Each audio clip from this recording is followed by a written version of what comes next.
عليكم ورحمة الله وبركاته. الحمد لله وحده والصلاة والسلام على من لا نبي بعده وعلى آله وأصحابه ومن والاه أما بعد.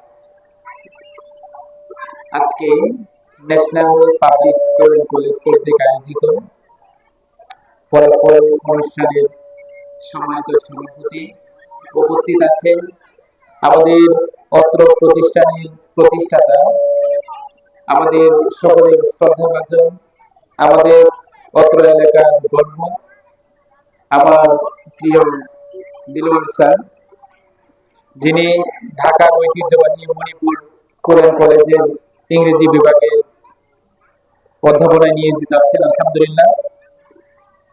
আসলে এই বাবুরা কথা বলবে না, হ্যাঁ,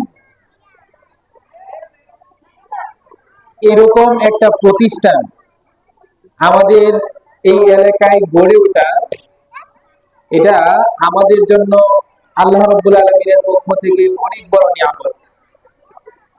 দেখেন, আমি কিছু কথা বলি অভিভাবকদের উদ্দেশ্যে। কেন এই প্রতিষ্ঠানটা আমাদের জন্য আল্লাহর পক্ষ থেকে নিয়ামত? বর্তমান যে শিক্ষা ব্যবস্থা চলতেছে, এই শিক্ষা ব্যবস্থা আমাদের সন্তানদেরকে যতটুকু পরিমাণ দিতে পারতেছে, তাদের মেধাকে আরো বেশি নষ্ট করে ফেলতেছে। একটা ছেলে যখন স্কুলে যায়, স্কুলে গিয়ে শুধুমাত্র সে টাইম পাস করে, স্কুলের থেকে সে কোনো কিছুই শিখতে পারে না। বিশেষ করে সরকারি লেভেলের যে স্কুলগুলো আছে, এই স্কুলগুলোতে পড়ে, প্রাইভেট না পড়ে, কোচিং না করে একটা সন্তান ভালো রেজাল্ট করা, এটা আকাশ কুসুম কল্পনা, এটা সম্ভবই না। সেজন্য ছেলে যতটুকু বড় হয়, মা বাবা আরো বেশি উদ্বিগ্ন হয়, টেনশনে থাকে যে এখন একটা প্রাইভেট পড়াইতে হবে, দুইটা প্রাইভেটে দিতে হবে, একটা কোচিং সেন্টারে ভর্তি করতে হবে, এইরকম। কিন্তু আমাদের এই প্রতিষ্ঠানটা কিন্তু সেই তুলনায় একটু ব্যতিক্রম। এখানে আমি যতটুকু পরিমাণ জেনেছি, এখানে যে শিক্ষক বৃন্দ আছেন, মাশাআল্লাহ অত্যন্ত পরিশ্রম করেন এবং তারা প্রত্যেকটা ছেলের পিছনে আলাদা করে মেহনত করেন। যারা দুর্বল তাদের প্রতি বিশেষ মেহনত তারা করে, আলহামদুলিল্লাহ। আর আমাদের জাকিয়ার মতো এরকম অজপাড়া গায়ে এরকম একটা সুন্দর প্রতিষ্ঠান গড়ে ওঠা, এটা আমাদের জন্য আল্লাহ রাব্বুল আলামিনের পক্ষ থেকে নিয়ামত। আরেকটা বিষয় হচ্ছে, আমাদের এই প্রতিষ্ঠানের আলাদা একটা বৈশিষ্ট্য হচ্ছে যে এখানে ছাত্ররা ভর্তি হওয়ার পরে ক্লাস বাই ক্লাস সে কোরআনটা শিখতে পারে, দ্বীনের মাসলা মাসাইল গুলো শিখতে পারে। দেখেন, এখন তো আমাদের সন্তানদের ব্যাপারে সব থেকে বড় উদ্বেগের বিষয়টা হচ্ছে, যার সন্তান নাই তার টেনশন একটা, আল্লাহর কাছে চাওয়া পাওয়া একটা, যে আল্লাহ আমাকে একটা ছেলে দাও।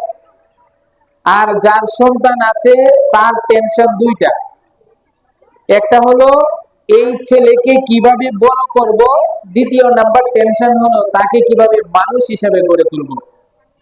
বর্তমান সমাজ ব্যবস্থাটা এমন ভাবে দাঁড়াইছে, একটা সন্তান ঘর থেকে বের হয়ে তার বন্ধু বান্ধবের সাথে যে খেলাধুলা করবে, ওই বন্ধু বান্ধবের সাথে খেলাধুলা করতে গিয়ে খারাপ বন্ধুদের সাথে চলে যায়। দেখা যায় একটা ছেলে এখনো পরিপূর্ণ বড়ই হয় নাই, সে বিড়ি টানে, সিগারেট টানে, খারাপ ছেলেদের সাথে গিয়ে বসে থাকে।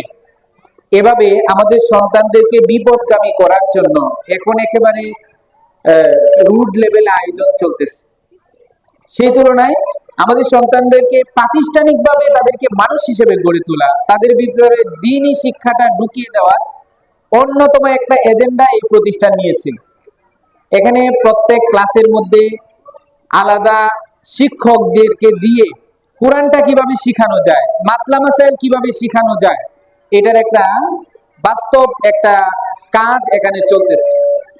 এরপরে বিষয়টা হচ্ছে যে এটাতে আমাদের ফায়দাটা কি।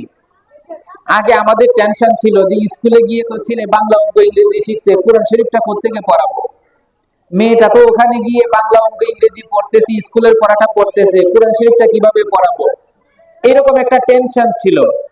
আলহামদুলিল্লাহ, এখানে পড়ার পরে আমাদের ওই টেনশন করতে হবে না। প্রতিষ্ঠান থেকেই তাদেরকে ভালো শিক্ষাটা দেওয়া হবে। এবং আপনারা জেনে অত্যন্ত খুশি হবেন যে আগামী শিক্ষাবর্ষের জন্য আমরা একেবারে ট্রেনিং প্রাপ্ত নুরানির শিক্ষক, তারপরে তদারকির সাথে যে আসলেই ছাত্রদের মধ্যে গ্রোথ হচ্ছে কিনা, উন্নতি হচ্ছে কিনা, আমরা এই বিষয়গুলো দেখাশোনা করার জন্য আলহামদুলিল্লাহ আমার প্রিয় ভাই আমাকে দায়িত্ব দিয়েছেন। আমি তো আপনাদের ওই প্রিয় প্রতিষ্ঠান ইসলামপুর মাদ্রাসা, অবশ্যই আপনারা সকলেই চিনেন, আমি ইসলামপুর মাদ্রাসার একজন শিক্ষক হিসেবে আছি, আবার পাশাপাশি সরকারি মডেল মসজিদে ইমাম খতিব হিসেবে আছি। তো অনেক ব্যস্ততা। আজকেও একটা অনুষ্ঠান থেকে এখানে আসার কথা 10টা বাজে, আসলাম হলো 12টা বাজে, আরেকটা অনুষ্ঠান ছিল। তারপরও আমার ভাই বলেছেন যে আমার প্রতিষ্ঠানের ছাত্র ছাত্রীদের কোরআন শিক্ষার যে বিষয়টা, এই বিষয়টা তাই তো তোমার উপর। আমি বলছি ঠিক আছে, কোরআন শিক্ষার বিষয়টা তো অবশ্যই সওয়াবের কাজ, এই সওয়াবের কাজটা অবশ্যই আমি করব। সেজন্য আমি আপনাদের যারা অভিভাবকবৃন্দ আছেন তাদেরকে আমি পরিপূর্ণ আস্থার সাথে বলতে পারি যে ইনশাআল্লাহ আগামী শিক্ষাবর্ষগুলোতে আমাদের যে কোরআন শিক্ষাটা অলরেডি চলছে সেটা আরো বেগবান হবে। আপনাদের ছাত্ররা, আপনাদের সন্তানরা এখানে এসে সুশিক্ষিত হবে এবং সুনাগরিক হিসেবে গড়ে উঠবে। একটা সন্তান যদি সুশিক্ষিত হয়, সুনাগরিক হয়, এটা পিতামাতার জন্য নিয়ামত, পিতামাতার দুনিয়ার জন্য নিয়ামত, আখিরাতের জন্য নিয়ামত। একটা ছেলে শিক্ষিত হলো, এই ছেলেটা যদি পিতামাতাকে না দেখে, তখন এই পিতামাতার জন্য এটা ওয়াবাল, এটা হলো খারাপ বিষয় যে এত টাকা খরচ করলাম, ছেলেটাকে মানুষ করলাম, মানুষ হওয়ার পরে ছেলেটা আমাকে দেখে না, এটা পিতামাতার আফসোসের কারণ হয়। তো আমরা যেই সিলেবাসে এখানে পড়াচ্ছি আলহামদুলিল্লাহ এটা যদি চলমান থাকে, আপনাদের প্রত্যেকটা সন্তান সুনাগরিক হিসেবে গড়ে উঠবে এবং পিতামাতার প্রতি শ্রদ্ধাশীল হিসেবেই বেড়ে উঠবে ইনশাআল্লাহ। আমরা সেই প্রত্যাশা করি।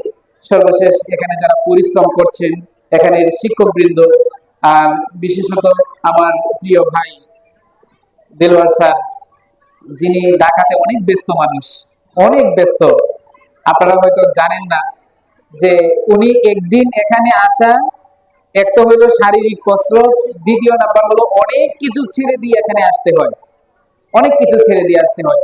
তারপরেও আমার ভাই শত ব্যস্ততার মাঝেও এলাকার মানুষ কিভাবে ভালো হবে, সন্তানরা কিভাবে মানুষ হিসেবে গড়ে উঠবে, সেজন্য অনেক ইনভেস্ট করতেছেন, অনেক মেহনত করতেছেন। বিশেষত একটা ধর্মীয় প্রতিষ্ঠান গড়ে তুলেছেন যেখানে প্রতি মাসে শিক্ষকদের বেতন এবং ছাত্রদের খরচ অনুপাতে অনেক টাকা খরচ করতে হয়। এই প্রতিষ্ঠানটাতেও একই অবস্থা। আলহামদুলিল্লাহ, আল্লাহ রাব্বুল আলামিন আমার প্রিয় ভাইকে তৌফিক দিয়েছেন, উনি আমাদের জন্য আমরা কিভাবে এই সমাজের মধ্যে উন্নতি করতে পারি সেজন্য উনি মেহনত করে যাচ্ছেন, চেষ্টা করে যাচ্ছেন। আল্লাহ রাব্বুল আলামিন ওনাকে উত্তম বিনিময় দান করুন। আমরা প্রত্যেকেই এই প্রতিষ্ঠানের সহযোগী হিসাবে, আমরা এই প্রতিষ্ঠানের সহযোগী হিসাবেই কাজ করে যাব। আল্লাহ রাব্বুল আলামিন আমাদের সকলকে তৌফিক দান করুন। আমার প্রিয় ছাত্রদের জন্য শুভকামনা রেখে, আপনাদের সকলের সুস্বাস্থ্য কামনা করে আমার সংক্ষিপ্ত বক্তব্য এখানে শেষ করছি। আসসালামু আলাইকুম ওয়া রাহমাতুল্লাহ।